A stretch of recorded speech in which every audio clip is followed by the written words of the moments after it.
África, lugar de nacimiento de la humanidad. Pero no es el pasado lo que me ha traído aquí, sino el futuro. África se ha conectado a la banda ancha, y a medida que la World Wide Web crece y se extiende por el continente, va transformando todo lo que toca. La pequeña ciudad de Abiriu, en Ghana, es una de las últimas que se ha unido a la red global. Viajo en compañía de Sir Tim Berners-Lee, el hombre que inventó la red. Han pasado 20 años desde que hizo su descubrimiento, y ahora la división entre los que tienen tecnología digital y quienes no la tienen se está acortando rápidamente. La red está conectando a la humanidad. Y la cuestión es que ahora que el 20 o el 25% del mundo está conectado, ¿qué ocurre con el restante 80%? El centro de esta comunidad puede no tener un gran aspecto, pero es la nueva frontera de esta revolución virtual. Cuando esta gente entró en la red, fue como ir atrás en el tiempo. Los primeros días no podías evitar decir, ¿cómo podemos estar seguros de que esto llegue a los lejanos terrenos africanos? ¿Qué es exactamente lo que hemos creado en los últimos 20 años? ¿Qué significa? ¿Nuestro mundo digital es una bendición o una maldición? Si la red consigue enraizar en África como en otras partes, este continente será el siguiente en ser remodelado por la revolución digital. Pero, ¿qué ha hecho la red con nosotros a los 20 años de su creación? ¿Qué reserva el futuro a la gente de aquí y a la mayoría del mundo que aún no está conectado? La red es la revolución tecnológica que está definiendo nuestras vidas. Casi 2.000 millones de personas están ahora online. Y en los 10 años que llevo estudiando la red y escribiendo sobre ella, he visto que ha tomado el mundo y lo ha sacudido. La red ha creado una inimaginable riqueza y anima a millones de personas a trabajar por nada. Reta a la autoridad y a la vez permite que los regímenes espíen y censuren como jamás lo habían hecho. Y se la culpa de crear una generación de adictos a la red a la vez que ha abierto un nuevo reino de conocimiento. En esta serie conoceré a todos los pioneros y personas clave. A todos, desde Google a Facebook, de Twitter a Amazon. Las personas que han ayudado a traer este imparable poder de libertad, cultura y valores que han tenido un gran impacto en la vida cotidiana de todos. La red es la forma en que la humanidad se comunica ahora. Es como si Internet se hubiese convertido en un cerebro, el más inteligente del mundo. Es una poderosa herramienta que tiene más potencial que cualquier otra que haya desarrollado la humanidad. El mundo estará cada vez más abierto, la gente recibirá más información y toda estará disponible para todos. Es una tecnología sorprendente y deberíamos buscar el momento para celebrar el poder y la riqueza que nos da. Esta es la historia de la red. Pero es más que eso. También es la historia de cómo la red está rehaciendo nuestro mundo.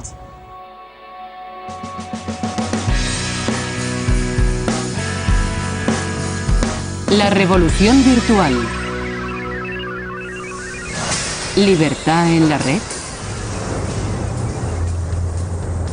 Han pasado más de 2 siglos desde que vimos por última vez algo de semejante importancia y velocidad, como el impacto que ha producido la red. La revolución industrial fue potenciada por lo que entonces era una radical y nueva tecnología, el vapor. Y ahora la red encabeza la próxima gran revolución. ¿Por qué? Porque hace con la información lo que el vapor hizo por la fuerza física, dar mucha. La red hace posible publicar y distribuir globalmente y de forma gratuita imágenes, palabras, vídeos y software global, instantánea y virtualmente. Un 25% del planeta utiliza ahora la red. La red es una revolución. Ha sido llamada la nueva frontera de la humanidad, que nos da igual acceso a todos, igual voz, el mismo potencial. Los pioneros que abrieron el camino a la red piensan en ella como la herramienta definitiva que nos fortalece, envuelta en una actitud, en una ideología online que quiere dar poder a la gente. Internet es una especie de rebelión. La gente se opone a la jerarquía y a la autoridad. Las personas que crearon Internet crearon una rebelión social para una sociedad que quería ser rebelde. Los libertarios han creado un espacio perfecto para las ideas. Ha roto los montes y ha dado acceso libre a las comunicaciones y la colaboración. La libertad en la red es uno de los objetivos de la red.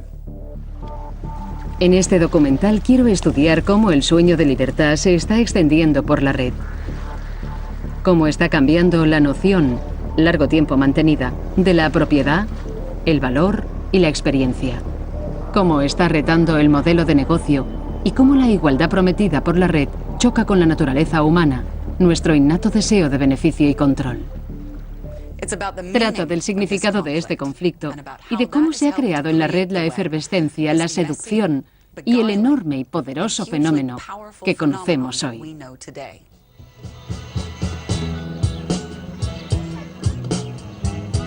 La calificación definitiva para la red es que es una poderosa herramienta que abre el acceso al conocimiento.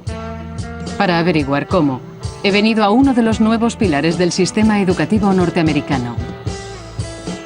No estoy en un colegio de la Ivy League como Harvard o Princeton, sino en la ciudad de Dixon, Nuevo México, donde están celebrando el Día del Trabajo. He venido a conocer a Einar Barán. Hoy está tocando la batería en su banda, pero en casa es bastante revolucionario. Einar forma parte de una importante empresa que usa la red para que la gente ordinaria cree algo extraordinario. Es un legendario y prolífico contribuyente de la Wikipedia, la enciclopedia online que se está convirtiendo en la fuente de información más importante del mundo. La primera vez que oí hablar de ella pensé que era una locura y que no era posible que funcionara. Es tener algo donde cualquier persona del mundo puede editar y que sea de confianza. Esa fue mi primera impresión. Más de 65 millones de personas de todo el mundo usan cada mes la Wikipedia. Y además de acceder al conocimiento, pueden ser autores y editar. El sitio tiene 14 millones de artículos, resultado de contribuciones anónimas de personas como Einar, que no necesitan ninguna calificación formal. Tengo una lista de más de 1000 artículos. Si alguien hace una corrección en un artículo, aparecerá en mi lista de comprobaciones. Y si estoy en desacuerdo, lo elimino. Y si están en desacuerdo conmigo, lo vuelven a editar. Esa es la premisa básica para cualquier persona que tenga acceso a un ordenador. Puede entrar y editar la información. La idea es que en vez de estar de acuerdo con los expertos y la élite, que maneja desde arriba, lentamente, el conocimiento emergerá de las masas y desde abajo. Retando a siglos de erudición, esta nueva forma de poder de la gente ha encendido una gran discusión. Yo desprecio la Wikipedia. Detesto la Wikipedia. Me espanta la Wikipedia. Pero la utilizo diariamente. Y es un milagro. Pero creo que el precio que se paga por ser tan rápida y accesible es que no es fiable. Reto a cualquiera a encontrar una fuente mejor y más rápida de conocimiento perfectamente aceptable para casi todos los propósitos que requieras como ciudadano normal. La Wikipedia es un ejemplo de cómo nos fortalece a cada uno y a todos nosotros. Ofrece algo gratuitamente, minimiza la autoridad y permite a que la gente ordinaria se una para dar forma al conocimiento. En otras palabras, satisface el sueño de libertad de los padres fundadores de la red. Para entender cómo la red aupa la Wikipedia, hay que conocer sus raíces en una cultura con deseos de libertad y libre expresión, que viene siendo así desde hace 40 años.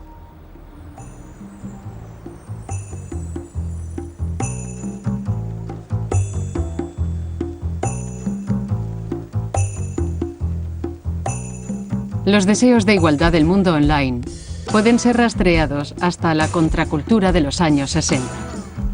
¿Y cuál era el epicentro de este idealismo hippie? San Francisco.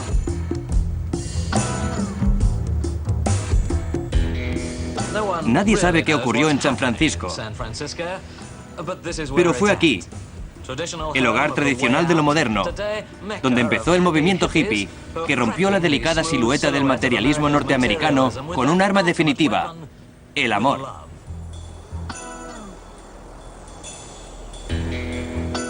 En medio de la agitación, empezó a echar raíces una particular filosofía conocida como libertarismo. Era una mezcla de ideas de izquierdas y derechas.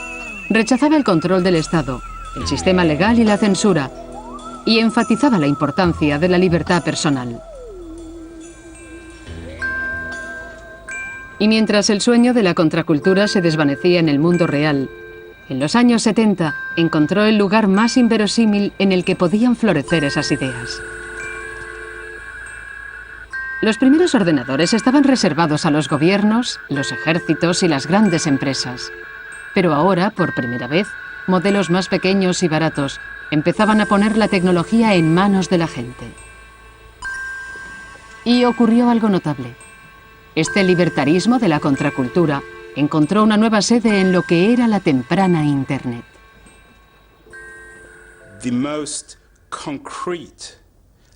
El legado más concreto de la contracultura es Internet. Los valores, la organización y la resistencia a la autoridad están encapsulados en Internet.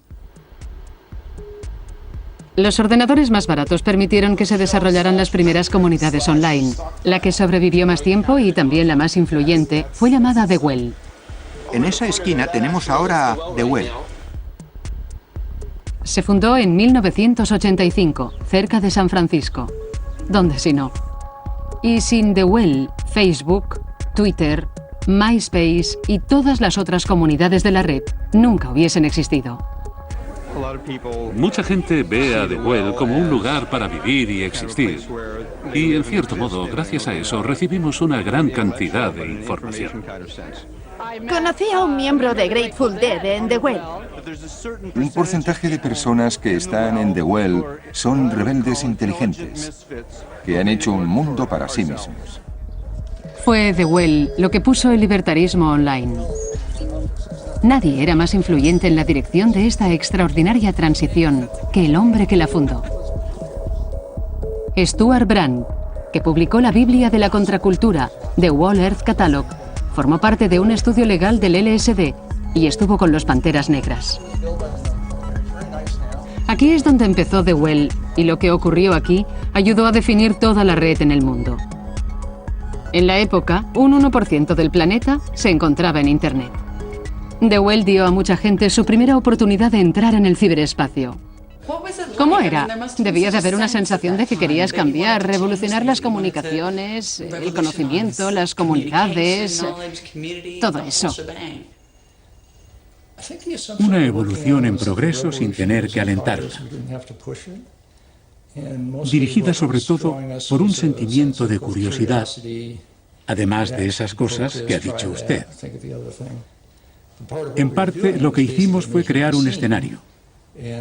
Teníamos un grupo de gente que aún no eran ricos, que aún no eran poderosos, pero que sabían el potencial que había y la gran oportunidad del espacio que se abría ante nosotros. Usualmente veo las noticias para saber qué ocurre y siempre hay las mismas controversias.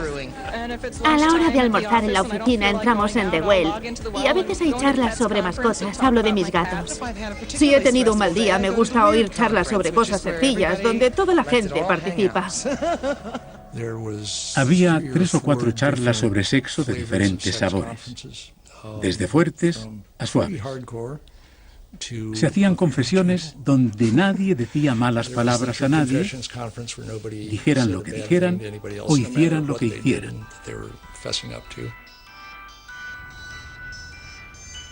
Muchas personas dicen que The Well infundió a la primera red con su todo marcha con la actitud. Y lo hicieron, pero para mí, lo que retó el orden establecido fue que un miembro de The Well tomara esa actitud y redactara una constitución radical para la libertad en la red. Tuvo que ser un momento clave para ayudar a crear la red tal como la conocemos hoy. El ciberespacio había encontrado un profeta. John Perry Barlow, el letrista del grupo de los 60, The Grateful Dead. Aceptó las ideas libertarias expuestas por muchos en The Well y empezó a darles forma. Y también consiguió que los miembros de The Well aumentaran. Cuando se supo que uniéndote a The Well podía chatear online con un miembro de The Grateful Dead, los admiradores de la banda se inscribieron enseguida. Los Grateful Dead habían estado online desde los primeros días de Internet y pasaban la mayor parte de su tiempo discutiendo y hablando de las deficiencias. ¿De Internet? Sí, de Internet. John Perry Barlow creía que Internet era un reto a la autoridad tradicional y que colgar información gratuita nos ayudaría a ser más libres. No tienes que controlar demasiado a la gente si puedes controlar lo que creen. Y puedes controlar lo que creen si puedes controlar aquello a que tienen acceso. Si puedes controlar lo que pueden saber, el resto es muy sencillo. Barlow ayudó a la influyente Electronic Frontier Foundation, que abogaba por la red libre. Se basaba en las creencias que refleja en su Declaración de Independencia del Ciberespacio. Gobiernos del mundo industrial, fastidiosos gigantes de carne y acero. Yo vengo del ciberespacio, el nuevo hogar del pensamiento. En nombre del futuro os pido a vosotros, el pasado, que nos dejéis en paz. No sois bienvenidos, no tenéis soberanía donde nos reunimos. No dejaban avanzar a la gente. Y se asentaron unas bases. Ya nos hemos escapado. Y va a ser un infierno intentar atraparnos. Vuestros conceptos legales de propiedad, expresión, identidad, movimiento y contexto no son aplicables a nosotros. Crearemos una civilización del pensamiento en el ciberespacio. Probablemente será más humana y amable que el mundo que los gobiernos han creado.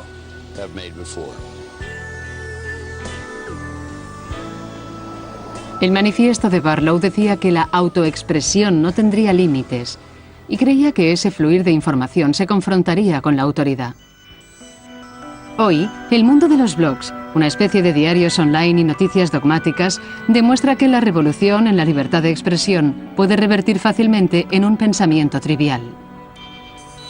Pero algunos de los 130 millones de blogs que se calcula que hay están estimulando un nuevo e importante tipo de conversación global.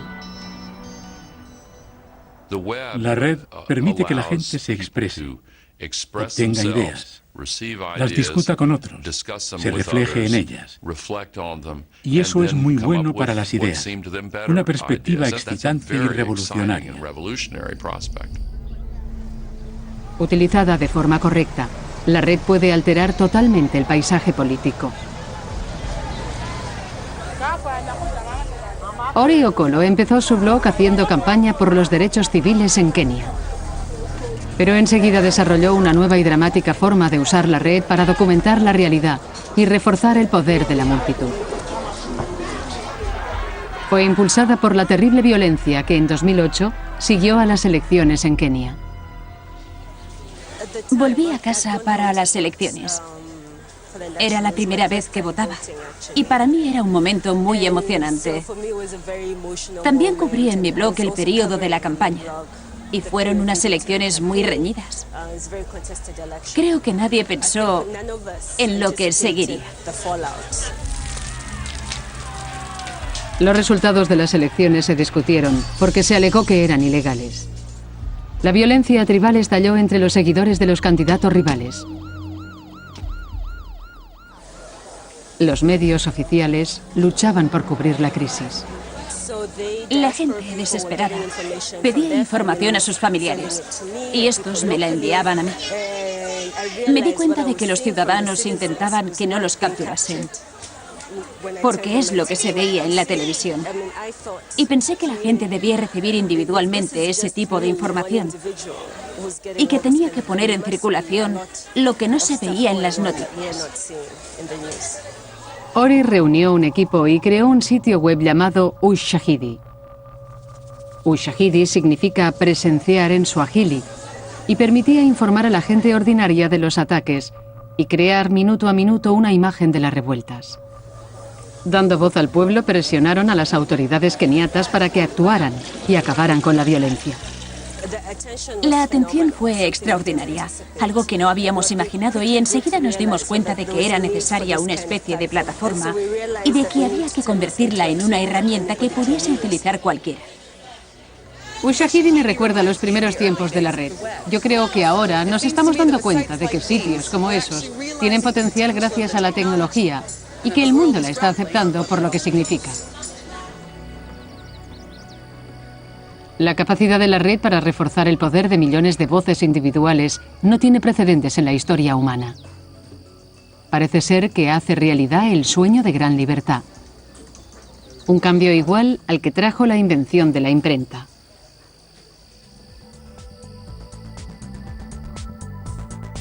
Hablamos de la red y de Internet como si fueran lo mismo, pero no lo son. La red es simplemente el enlace. La información y las páginas web llegan a nosotros a través de la infraestructura física conocida como Internet. Las raíces de Internet se remontan a principios de los años 60 en Estados Unidos, cuando el ejército y las computadoras de las universidades estaban conectadas por medio del sistema telefónico.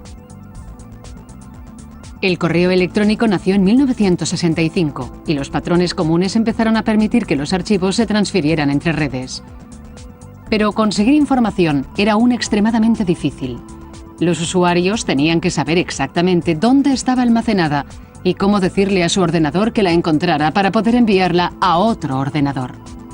La red como la conocemos hoy, a la que cualquiera puede acceder a casi todo, no existía.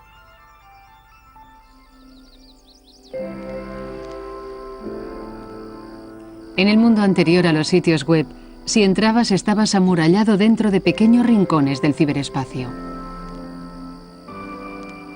Para crear la red que conocemos ahora, era necesario que alguien escribiera un lenguaje común que pudiese enlazar los datos almacenados en los ordenadores de todo el planeta. Un hombre que inventara la World Wide Web. Inventé la red porque la necesitaba, porque era muy frustrante que no existiera. Creando una red de información global a la que todo el mundo tuviera acceso, la red se convertiría en una tecnología equilibrada. La historia de su desarrollo empieza en el subsuelo, hace más de medio siglo. Esto es el CERN, la Organización de Países Europeos para la Investigación Nuclear, en Ginebra, cerca de la frontera francesa. En 1954, 12 países europeos empezaron a colaborar en un proyecto para romper el átomo y desvelar el misterio de las minúsculas partículas que forman su núcleo. Tim Berners-Lee empezó a trabajar allí en 1980. El ambiente del CERN era excitante.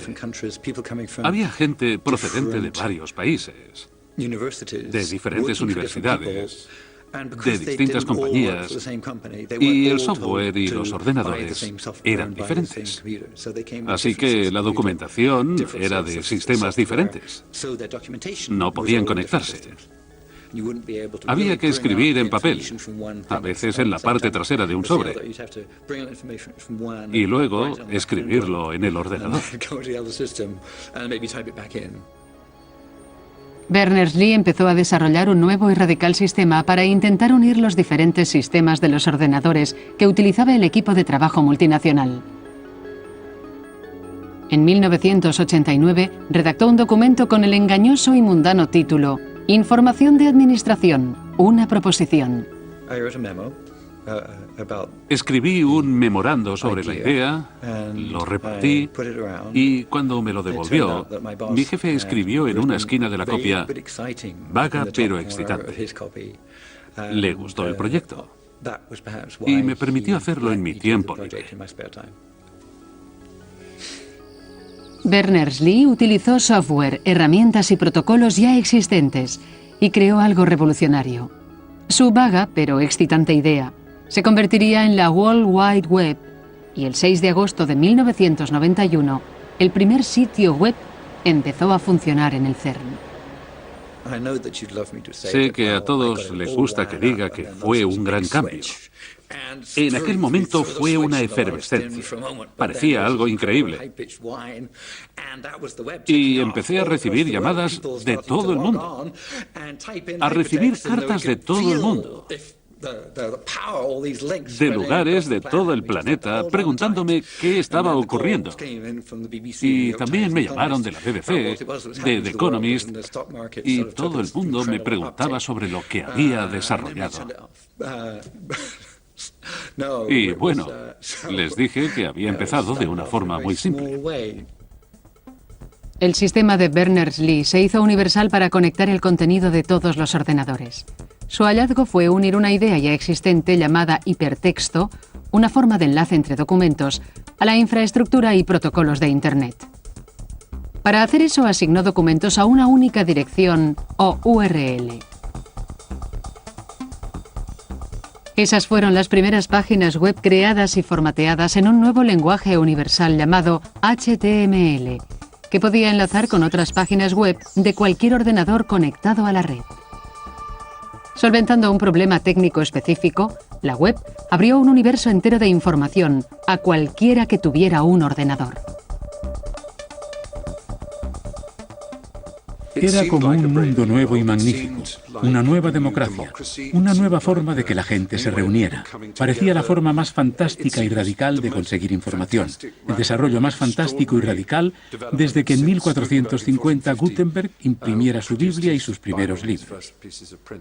El sueño de todo el mundo es estar conectado. La información va y viene y permite que la gente comparta la información.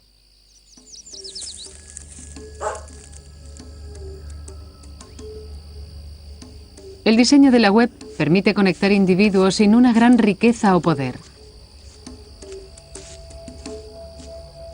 Hoy, en todo el mundo, el hecho de estar conectados fortalece a individuos como Kudjo Agbebi, un agricultor de Ghana.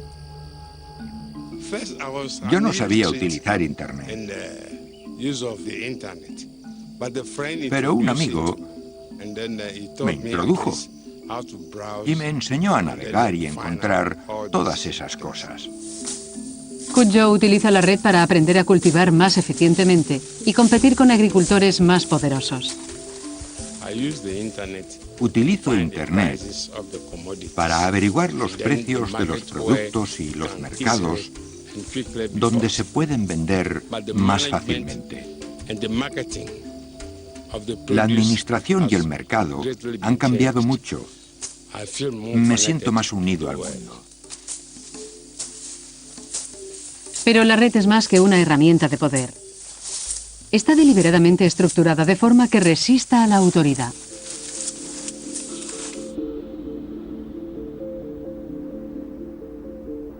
La red fue diseñada para que todos los usuarios tengan el mismo acceso. Nadie necesita pedir permiso para visitar un sitio web o para crear uno. Y en la red no hay gobiernos que impongan normas y regulaciones. No hay centralismo, ni autoridades que controlen. Es la igualdad definitiva. Lo que conseguimos con el desarrollo de la World Wide Web fue una solución técnica conseguida en el CERN, pero que era un sueño hippie. Poco se imaginaba entonces que la red estaba en ruta de colisión con las nociones convencionales del orden social y la jerarquía. Lo revolucionario era que permitía que la gente fuera libre. Tenía las mínimas restricciones posibles. Te permitía publicar cualquier cosa que quisieras y en cualquier formato. Pero lo verdaderamente importante es que se podía hacer en un servidor sin preguntar nada a nadie. En la mayor parte de la historia occidental ha habido un marco autoritario vertical. Dios arriba y nosotros abajo. Dios Padre, el Papa y el Rey. Y esa gran columna blanca estaba en todas partes. Pero de repente la autoridad como materia técnica y política era horizontal. Personas como Berners-Lee y el resto de la gente idealizaron esta noción por primera vez en la historia humana. Hemos creado algo sin un centro que no puede ser controlado. La razón por la que lo creamos es por esa gente que se oponía a la noción de jerarquía y autoridad. Así que no fue por accidente. Crearon su sueño ideológico. Y hubo una última cosa que convirtió la red en una especie de kriptonita que amenazaba con trastornar la sociedad y el modelo económico del siglo XXI. Se daría gratuitamente.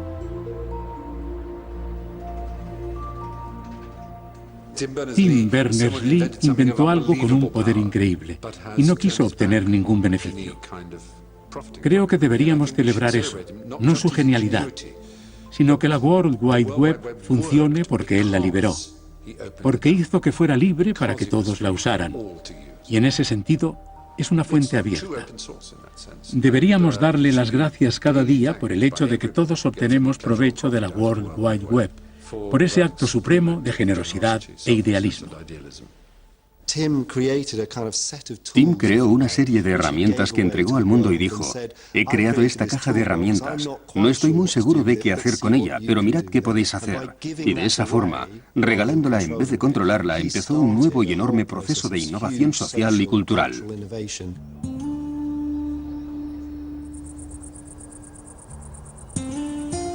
Pero el gran éxito de la web la convertiría en un gigante.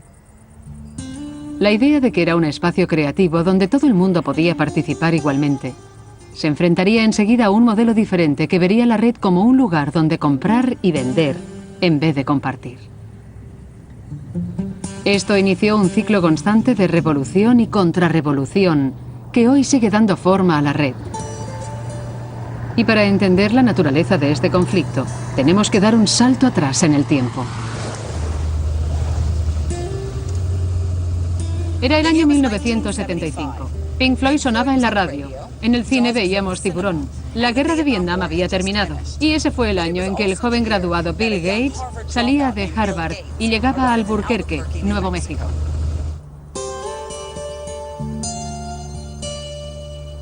Gates había venido a Nuevo México para trabajar en una pequeña compañía llamada MITS. Hace 30 años, algunos de los mayores clientes de MITS eran grandes entusiastas de los cohetes.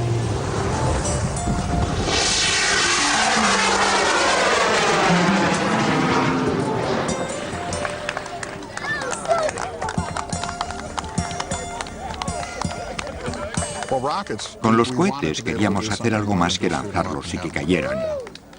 Y MITS Corporation creó el primer paquete de instrumentos realmente pequeño, y de esa forma podíamos obtener datos como hoy hacemos conectándolo al ordenador. MITS empezó a hacer electrónica más sofisticada, creando el primer ordenador doméstico accesible, el Altair 8800, ayudando a poner en marcha la revolución que llevaría al mundo a las comunicaciones de hoy. El ordenador personal fue la base donde se crearía la red. Tenía que haber millones de esas máquinas para que la red tuviera sentido. Bill Gates estaba desarrollando BASIC, un programa de lenguaje para el Altair. Vio el potencial para ganar mucho dinero con el software en una época en que la mayoría de usuarios de ordenadores eran aficionados a quienes se daba gratuitamente. Lo presentó en una feria de ordenadores de la costa oeste donde todos comerciábamos con software. Recuerdo a ese chico vestido con su traje diciendo: no deberíais regalar el software a nadie, deberíais cobrar por vuestro trabajo, y todos nos reímos de él. Él tenía un punto de vista diferente. Ahora es un hombre muy rico. Gates había negociado los derechos de cada copia que se vendiera del software del Altair. Y cuando averiguó que los aficionados del club Homebrew Computer de California estaban haciendo copias pirata, se puso furioso. Teníamos una copia de la cinta de la librería que nuestro club había comprado, y si algún miembro del club la pedía prestada durante 2 semanas, cuando la devolvía debía traer 4 copias, y recibimos una carta de Bill Gates que decía muy enfadado: están ustedes haciendo copias de un software que tiene derechos de propiedad, y no deberían. Y eso era como decirnos: tienen que pagar por usarlo. Cuando empezamos Microsoft y algunas personas copiaban la cinta, dije, haremos más software si la gente nos paga. Hay cosas que deben ser libres, pero otras hay que pagarlas. 20 años después, Bill Gates y Microsoft volverían a luchar esa batalla online. El software para la World Wide Web se había dado gratuitamente porque Tim Berners-Lee, como los primeros pioneros, creían que el mundo online debía ser libre para compartir. Para Bill Gates y para otros como él, era el mayor negocio y la mejor oportunidad del siglo.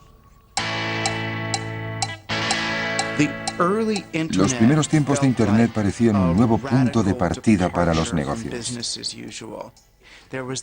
Era otra dimensión en la experiencia humana que hoy es difícil de entender y que no tenía nada que ver con el dinero. Cuando las empresas entraron en Internet, el objetivo del juego era ganar dinero. Antes, la red, Internet, estaba administrada por un cuerpo público y estaban prohibidos los negocios. Pero todo cambió en 1994. Y esas dos ideologías opuestas empezaron a luchar por el espíritu del mundo online. El conflicto más importante empezó en 1995, cuando Microsoft lanzó Internet Explorer y se preparó para barrer a la competencia. Obligaron a los fabricantes de ordenadores a vender máquinas que lo llevaran preinstalado. De la nada, Microsoft acabó teniendo más del 90% del mercado. Con este software podemos hacer cualquier cosa. La acción legal de los gobiernos evitaron el dominio total y el riesgo de que la red se convirtiera en una especie de experiencia de la marca Microsoft. Microsoft es un monopolio y lleva a cabo prácticas anticompetitivas que dañan la innovación y reducen la elección del consumidor. Pero la batalla legal no era solo por Microsoft. Había dos ideas totalmente diferentes sobre lo que la red debía ser. Creo que desde el principio ha habido dos puntos de vista compitiendo por la red para entrar en el juego, como sigue siendo ahora. Una es que la red es un lugar de colaboración, para compartir, para que la información sea libre, para que la gente se una y pueda crear cosas en plataformas abiertas y comparta ideas, siguiendo la cultura hippie del club Homebrew Computer, como cuando empezó en los años 70, y luego hay otro, que es el punto de vista de Bill Gates y Microsoft, que dicen, bien, ¿cómo va a pagar su factura? Las disposiciones legales han conseguido que Microsoft haya tenido que plegar sus alas, pero la ideología comercial que representa va en ascenso. Y en esto parecía que la era del auge de los .com había terminado para la explotación. Pero enseguida el equilibrio de poder cambiaría una vez más. Cuando Internet Explorer se popularizó en la red, poniendo a millones de personas online, la gente vio lo que la red podía hacer, para bien o para mal. Su potencial y nuestro potencial propondría un enorme reto a las nociones de propiedad, creatividad y poder. El potencial de la red contraria a los negocios emergió en una nueva y chocante manera. Iba a socavar la noción de siglos de antigüedad de los derechos de autor y de propiedad intelectual. La historia empieza en el dormitorio del colegio de un estudiante de 18 años. Lo empecé porque pensaba que era interesante, aunque era un proyecto sencillo. Unos años después, hizo tambalearse a una industria multimillonaria y más cosas en la línea de fuego. Son personas que están descargando canciones de Metallica. Quieren demandar a todo el mundo entre 13 y 30 años. No lo creo. Mentiría si dijera que no temo a nada o que no tengo miedo de ir a la cárcel. La industria musical sería la primera en descubrir que la red puede destruir los modelos de negocio establecidos. En 1999, Sean Fanning se dio cuenta de que había un software en Internet llamado Napster. Se le ocurrió la idea de usar ese software en la facultad. Compartía la habitación con un compañero al que le gustaba la música rap. Y en esa época fue cuando empecé a tener la idea de que se podría instalar un software que permitiera compartir la música y a la vez acceder a las colecciones de otras personas. Napster aprovechó la oportunidad y pasó a los formatos de CD digital, como el MP3, que eran fáciles de copiar e intercambiar. Permitía compartir música ilegal y gratuitamente a los usuarios de cualquier parte del mundo, en vez de comprarla. El software proporcionaba información sobre la música a todos los ordenadores que se conectaran a él. Los usuarios podían buscar en esa gigantesca base de datos y encontrar los archivos de audio. Cuando averiguaba qué buscaban, Napster conectaba el ordenador que lo guardaba con el archivo de la persona que lo quería. Con un clic del ratón, la música pirata llegó a todo el mundo. La igualdad, el sueño compartido de la red, había provocado un resultado siniestro, animando a miles de personas a violar la ley por primera vez. La banda Metallica se convirtió en la portavoz de la industria musical. Si tenéis derecho a descargar mi música gratuitamente, entonces podemos decir que un fontanero o un mecánico de automóviles también tienen la obligación de arreglaros gratuitamente las averías de fontanería o las averías de vuestro coche. Nunca imaginé que el principio de Napster pudiera cambiar la industria de la música al nivel que lo hizo. Pero han sufrido por verse forzados a entrar en un mundo de distribución digital ilegal. Después de 2 años de batallas legales, en 2001, Napster fue restringido y tuvo que cerrar. Pero otros servicios más sofisticados ocuparon su lugar. En Inglaterra, la industria del entretenimiento dice hoy que el 95% de la música se intercambia en la red sin pagar, y la pérdida de ingresos por las descargas ilegales de películas, software, televisión y música ascienden a 443 millones de euros. La tecnología de nuestros ordenadores nos permite copiar todo instantáneamente y eso supone un nuevo mundo. Tenemos un nuevo mundo por delante y han pasado décadas, siglos para haber llegado a este punto. La red ha amenazado la forma de hacer negocios de cualquier industria tradicional basada en la información y la comunicación. Pero en este dramático cambio hay más complicaciones que el robo y la piratería. También es la forma en la que la red parece permanecer fiel al antiautoritarismo y a los ideales de igualdad. El diseño esencial de la red es la capacidad de extender información global e instantáneamente sin costos, sin control de agentes intermediarios, editoriales y editores de periódicos. Permite a la gente conectarse directamente con otros. Todos pueden tener público o seguidores. En este valiente y nuevo mundo conectado, no hay nadie que sea alguien. Cuando apareció la red por primera vez sentí que se abría un mundo nuevo, porque tenías la oportunidad de publicar algo que no tenías antes. Solo había unas cuantas fuentes donde podías publicar. Puedo ir aquí, puedo ir allí y allí, y estabas limitado. Ahora cualquiera que tenga un iPhone puede colgar un vídeo, un podcast, conectarse con cualquiera y con cualquier medio de comunicación, y a través de un ordenador puede tener acceso a una vasta audiencia. El contenido que generan los usuarios es el guirigay de esta revolución creativa. Se estima que 1/5 parte de todo el material de la red es ahora contenido creado por aficionados. La vida humana y animal está ahí. Uno de los mayores distribuidores es YouTube, un sitio web que permite que cualquiera publique sus vídeos. Eso significa que todo el mundo tiene la ocasión de ser visto. Y creo que, como en el pasado, los modelos tradicionales sobrevivirán a las rarezas, que no creo que sean necesariamente sanas para la sociedad. Y que al final, unas cuantas personas tendrán el control de la creación de todo el contenido y el control de la distribución a todo el mundo. YouTube colgó su primer vídeo en 2005. Ahora el sitio se visita más de 1.000 millones de veces al día y ha creado sus propias nuevas estrellas. Siempre digo a la gente que estamos en el escenario, que somos actores, pero yo no considero que seamos un servicio que explota a la gente. Lo que intentamos es dar oportunidades que antes no existían.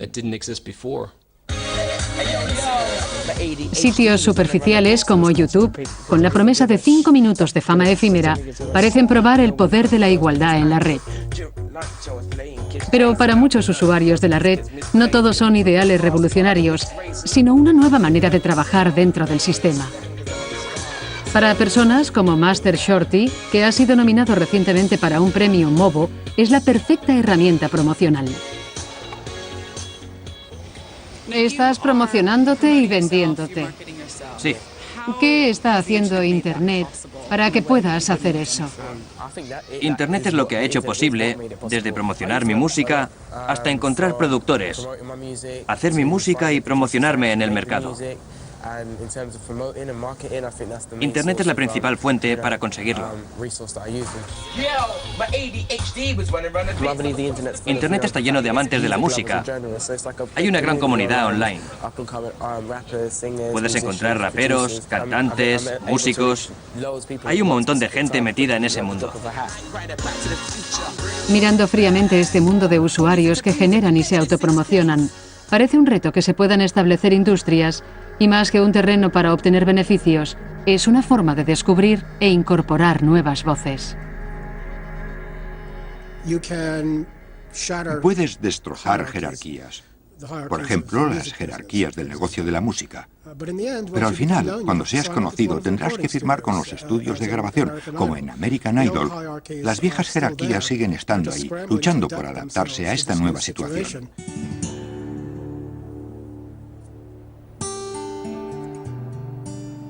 La red facilita la producción y el compartir, pero eso no significa necesariamente que sea democratizar la creatividad. Si lo examinamos detalladamente, empieza a emerger algo más curioso y preocupante. Y se puede ver más claramente en el mundo del blog. Los blogs estaban reservados a aquellos que no querían ser oídos de otra manera. Ahora han pasado a ser algo corriente. Este cambio nos dice que se está haciendo algo importante en el ciclo de la revolución y la contrarrevolución que funciona hoy en la red. Voy de camino para reunirme con una persona clave en los nuevos medios. Arianna Huffington se ve a sí misma como una de las grandes animadoras para la democratización del poder de la red. Soy muy optimista con la red. Creo que es increíblemente importante la manera en que da entrada a millones de personas que de otra forma no tendrían acceso a conversar. Es muy significativo. Pero la realidad del sitio web que Arianna ha lanzado parece más una forma de domeñar los millones de voces que han aceptado su potencial democrático. El Huffington Post es lo que se conoce como un sitio de agregación. Coteja y filtra gratuitamente el trabajo de otras personas de toda la red. Irónicamente, se ha hecho más influyente y cada vez se parece más a los periódicos antiguos. Creo que estamos yendo hacia un futuro híbrido, donde combinaremos lo mejor de los medios tradicionales, precisión, imparcialidad y lo mejor de los nuevos medios, transparencia, inmediatez, responsabilidad. Pero en este mundo híbrido, no todos tendrán igual uso de la palabra, porque los editores filtrarán y excluirán opiniones. El futuro híbrido que yo veo incluirá millones de voces, pero no eliminará a los editores. De hecho, los editores serán más importantes que nunca. Los pioneros de la red creían que liberaría millones de voces nuevas. Pero personas como Arianna Huffington son los nuevos guardianes y restablecen las viejas jerarquías. Creo que el hecho de que alguien como Arianna Huffington venga a simbolizar las cualidades revolucionarias de la red refleja la bancarrota fundamental e intelectual de Internet. Creo que es una mujer interesante, pero es tan revolucionaria como mi perro. Y mientras que los promotores de la red hablan constantemente de su energía inquieta, promiscua y creativa, los hechos indican que no siempre es así. El mundo de los blogs, por ejemplo, está entrando en crisis. De más de 130 millones de blogs activos en 2002, se estima que el 90% están ahora inactivos. Este cambio de poder no es un ejemplo aislado. Es la consecuencia del diseño único de la red. Sus primeros seguidores creían que un espacio sin reglas y reglamentaciones estaría más nivelado. Pero yo creo que a medida que la red crece, se produce una paradoja. Parece que está ocurriendo lo contrario. La falta de regulaciones permite que aquellos que tienen mayores recursos griten con más fuerza e impongan su marca y su autoridad. Para entender la verdadera distribución del poder en la red, imaginen el ciberespacio como el espacio. Aquí se ve por primera vez un modelo matemáticamente preciso del tráfico de la red en Inglaterra. Es una galaxia dominada por unas cuantas grandes marcas. Cada mes buscamos en Google más de 38 millones de veces. 1 de cada 3 de nosotros tenemos una página en Facebook. eBay tiene 21 millones de visitas al mes. Y Amazon, 16 millones. La red tiene un motor de búsqueda, un mercado, una librería y una red social importantes. Se puede ver en compañías como Google y YouTube. La agregación masiva de riqueza y poder son de la pequeña élite, principalmente de Silicon Valley. Cuando piensas en ello, es raro que no haya competidores de Facebook. Hay competidores en toda la sociedad capitalista, de la forma que Honda compite con Toyota y Pepsi compite con Coca-Cola. Este hecho demuestra el hecho de que Internet es un lugar limitado, tanto para la libertad empresarial como cultural. En Internet vemos la manifestación de cómo funciona el poder. Se conduce a sí mismo a la oligarquía, a una pequeña élite, e Internet es un perfecto reflejo de eso. Y después de 20 años, cuando gran parte del mundo está empezando a entrar en la red, el hombre que la inventó está preocupado por su futuro. Me preocupa que se centralice el control y que en algunos países los controle el gobierno y en otros las empresas, y que eso haga que siempre tengamos que estar alerta porque debido a esos hechos haya temor a usar la red. ¿Significa que esos nuevos bloques de poder terminen con los días de libertad en la red? ¿Esa visión idealista de un espacio único, en donde todos somos iguales, es un recuerdo nostálgico? Este es el hombre que tuvo el sueño más libre de todos. Mi viaje ha completado un círculo y vuelvo a Wikipedia. Su creador quería liberar el poder de la multitud para democratizar todo el conocimiento humano. Jimmy Wales es el hombre tras la fuente de información más importante. En muchos sentidos, Wikipedia rompe muchas presunciones jerárquicas que tiene la gente. Resulta que es más fácil la igualdad cuando hay mucha gente participando y juzgando la calidad del trabajo de cualquiera por sus propios méritos, en vez de prestar demasiada atención a sus credenciales. Pero a medida que ha ido creciendo, Wikipedia ha tenido que luchar para mantener vivo su sueño de autoridad. Se ha visto obligada a endurecer sus reglas para evitar que sus páginas sean pirateadas. En vez de que la verdad emerja por consenso, cada vez tiene que ser más controlada. Tiene gracia que nos criticasen por ser demasiado igualitarios y ahora nos critiquen por ser demasiado elitistas. Y en algún momento entre eso hubo días en que todo iba bien y nadie se daba cuenta. Todo un sistema evolucionó intentando reconciliar el acceso abierto a Wikipedia por la necesidad de precisión y autoridad. Los editores pueden cerrar páginas, miles de administradores pueden borrarlas, 12 miembros de un comité de arbitración median en las disputas. Y en la cima del árbol está el propio Jimmy Wales. Estamos más estructurados que el sistema británico, que cualquier otro. Y ya saben que tenemos esta interesante mezcla de democracia, aristocracia, rechazo y equilibrio. ¿Cree usted que en la naturaleza humana están el elitismo y las jerarquías? No me gustan los términos que menciona en la pregunta, porque creo que cuando hablamos de élites y jerarquías, se piensa o se tiende a pensar en estructuras verticales, de tipo autoritario, mientras lo que veo es que las comunidades pueden unirse, crear normas, modelos e instituciones para manejar ciertas cosas, pero también es necesario trazar algunas líneas y decir, en ciertos puntos no estás siendo constructivo y no eres veraz, no te queremos aquí. Hemos visto cómo la desenfrenada piratería de Napster y la libertad creativa que dan los blogs, YouTube y los eruditos aficionados de Wikipedia pueden igualar el mundo. Pero incluso en esos espacios web revolucionarios es inevitable que se produzca una contrarrevolución. La red está siendo colonizada por nuevos guardianes y élites. Y la pregunta que me hago es, ¿la red es inherentemente desigual porque se mira en las desigualdades y las jerarquías del mundo?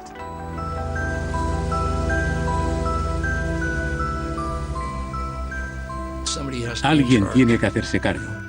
Eso me lo enseñaron en el ejército.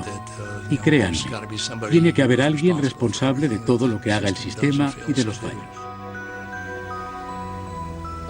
Aparecerán las jerarquías. Es rara la especie que no tiene un orden.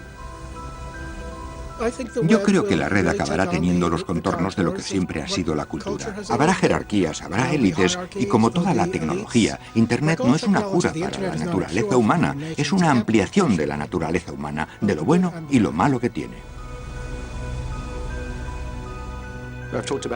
He dicho que debe ser abierta y libre en el sentido de libertad y descentralizada, pero creo que sería un gran error asumir que si te conectas a Internet eres igual que los demás.